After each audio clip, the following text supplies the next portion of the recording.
The night had fallen heavy over the quiet suburban street, the kind of silence that seems peaceful to most people but restless to a dog like Rex. He was a German shepherd, tall, broad-chested, with eyes that had seen more than most humans could imagine. He lived with a family that loved him dearly, especially 8-year-old Lily. She was his world, and he was hers. To the neighbors, he was just a loyal pet. But there was something different about Rex, something that pulsed behind those amber eyes. It was as if he could sense what humans couldn't. That evening, the wind carried an unfamiliar scent. It wasn't just the earthy smell of rain-soaked grass or the faint smoke from distant chimneys. No, this was something else, a sharp, metallic tang that made Rex's fur bristle. He stood at the window, ears erect, eyes darting across the dimly lit street. Inside, Lily was laughing softly, drawing something on the floor with crayons. Her parents were in the kitchen, busy with dinner. The world looked normal, but Rex's instincts screamed otherwise. He padded toward the front door, tail stiff, and let out a low growl. Lily looked up. "What is it, Rex?" She giggled, crawling over to pet his head. But Rex didn't respond the way he usually did. He didn't nuzzle her hand or lick her fingers. He kept staring at the window, muscles tense. Outside, the street lamp flickered once, twice, and then went out completely. A deep darkness swallowed the neighborhood. The air grew still. Rex's growl deepened. He could hear it now. Faint footsteps, quick but careful, approaching from the end of the block. His heart pounded faster, his breath short and sharp. There were two of them. Humans, but not ones he recognized. Then came the faint creak of a gate. Rex turned his head sharply toward the backyard. The intruders were inside the property. His body moved before his mind even thought. In one bound, he was at the back door, barking fiercely. The sound ripped through the silence like a warning siren. Lily's parents came running, startled. Her father frowned, peering out the kitchen window. "Probably just a raccoon," he muttered. But Rex barked again, louder this time, not out of fear, but warning. Lily clutched his collar. "Rex, it's okay. Shush," she whispered. But it wasn't okay. A second later, the sound of breaking glass shattered the moment. The living room window exploded inward, spraying shards across the floor. A shadowy figure leapt inside. Then another. Both wore masks. The man's voice was cold, commanding, "Don't move."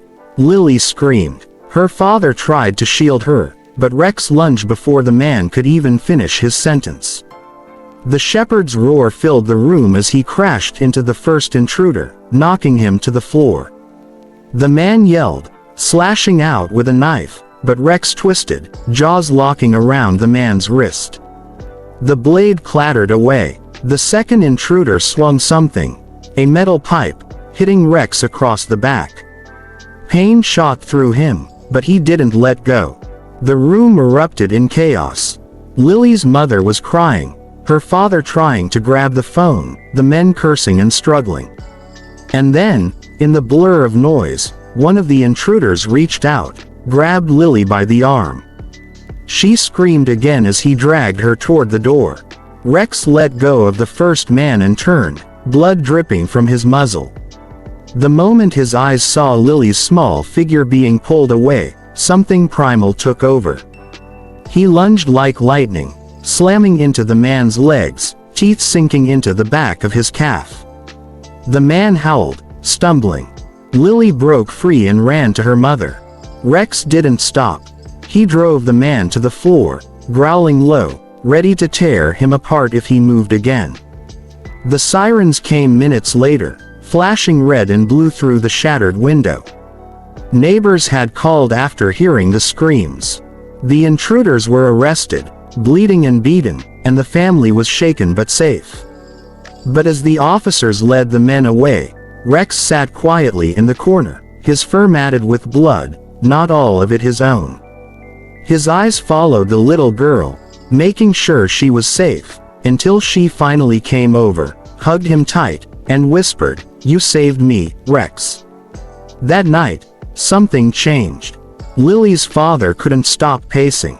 How did he know? He kept asking. How could he sense them before they even came near? His wife shook her head, wiping tears. "It's like he warned us." Rex sat near the window again, staring out into the night. The danger was gone, but his heart hadn't settled.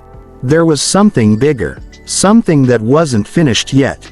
He could feel it, a vibration deep in his chest, an unease in the air, almost like the earth itself was whispering through the wind. Over the next few days, Rex became restless. He refused to eat, barked at odd hours, and kept pacing near the door as if expecting someone, or something.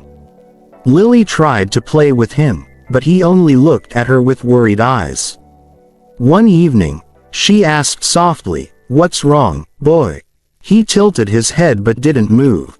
He was listening again, listening to something humans couldn't hear. Then it began. It started as a faint rumble, far beneath the ground. The house trembled slightly, the windows rattled. Lily's father turned off the TV. "Was that an earthquake?" he said, but the tremor stopped as quickly as it started. They shrugged it off, but Rex didn't. His fur stood on end. He began barking toward the backyard, scratching at the floor, whining. Lily followed him outside. "Rex, what is it?" she whispered, stepping barefoot on the cool grass. The moon was full, glowing pale silver. The trees were still, but Rex's bark echoed through the night. Then came the faintest smell. Something burnt, chemical, unpleasant. Lily wrinkled her nose. "Ew.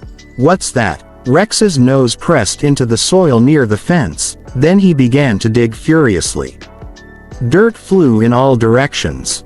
Within seconds, his paws struck something solid, a metallic pipe, half buried, oozing a dark, foul liquid. Lily froze. "Daddy!" she screamed. Her parents rushed out, confused.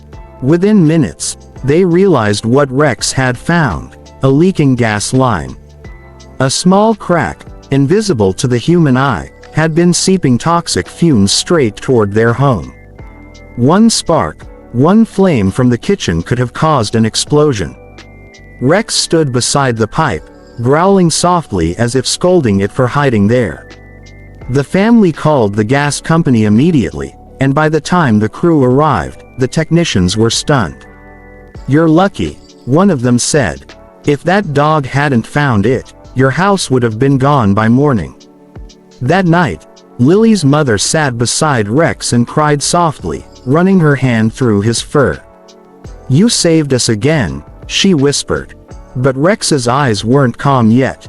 He looked past her, toward the forest beyond the neighborhood. Something was still wrong. The next morning, news broke on TV. Another family across town hadn't been as lucky. Their house had exploded overnight due to a gas leak. Rex's ears twitched as he heard Lily's mother gasp. He walked slowly toward the screen, staring at the flickering image of fire and smoke.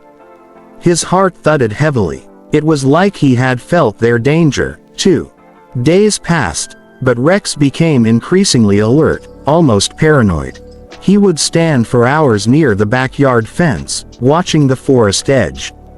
Sometimes, he would growl softly, as though warning something unseen. One afternoon, Lily followed his gaze, and saw movement among the trees. A man. He was standing there, half hidden, watching the house.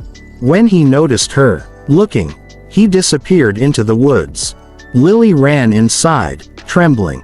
"Mom, someone's in the forest." Her parents called the police, but by the time officers checked, no one was there. They assumed it was just a hiker. But Rex knew better. He could smell the same metallic tang he'd sensed that first night, danger. That evening, as the sky turned red and shadows stretched long across the lawn, Rex didn't sit by the window like usual. He stood guard at the door, eyes fixed on the trees, muscles tense. He wasn't just protecting them now, he was warning them. Because deep down, he knew something humans had forgotten, that the world gives signs before disaster strikes. Nature whispers before it screams. And sometimes, only animals still remember how to listen. Rex's low growl rumbled through the house, a sound that made even the air seem to hold its breath. Lily came over, hugging him tight. "What is it, Rex?" she asked, voice trembling. He didn't answer, but his eyes told the truth. Something terrible was coming, and this time, it wasn't just about their family.